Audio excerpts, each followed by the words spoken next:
earliest followers of Jesus were not Christians at all. In fact, they wouldn't have known the word. It doesn't exist for them. What was their religion? And this is the question I ask. What did they actually practice? What occurred at the Council of Nicaea? I'll tell you what didn't occur before we talk about what did. Did early Christians believe Jesus was the Son of God? What does Son of God mean? David is called God's son, or the Son of God, in Psalm number 2. Israel itself is called God's son, like in Hosea, prophet Hosea in the Old Testament. Interestingly, in Luke's Gospel in the New Testament, there's a genealogy of Jesus. And for Luke, it goes all the way back to Adam. And what does Luke call Adam?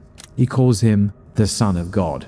Who is Paul and how is he connected to Jesus? Paul never met Jesus. It's not like they hung out together, not they knew each other. They never met. Literally never met. And everyone knows this, that they never met. Now, Paul was writing in the 50s AD. The Gospels hadn't been written. The New Testament didn't exist. This was canonized centuries later. Christianity is a different religion now. Who authored the Bible? Who authored the Bible? Well, it depends who you ask, and there are different answers to that question. So I'll just go through some of the answers, and then perhaps what I think. So the very popular Christian answer was God authored it. He wrote it, obviously. It's inspired by God. It's God's word. So it has an author. The author is God. But that is the Christian answer, usually. I think it's a bit more complicated than that. The Bible is clearly a library of books, by which I mean it's not a book of a single author. It has many authors.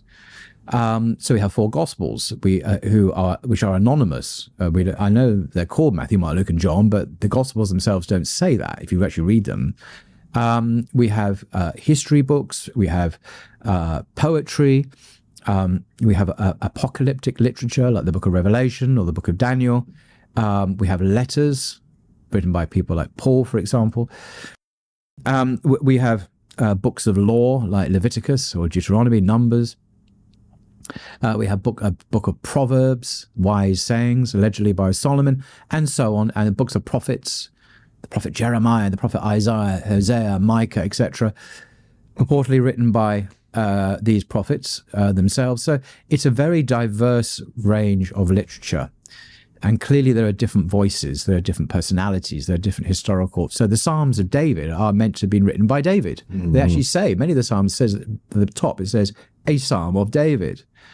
So it's authored by David, not by God, obviously. But there are prophets who say, well, the word of the Lord came to Isaiah, and this is what God said, or Jeremiah, or wherever. And you get these long passages where God is speaking, just like the Quran, actually. It's the same mode of revelation. Whether or not they've been corrupted or not is a subject we'll have to come to, because there are points about that. So that's the first point. The Bible is not homogeneous.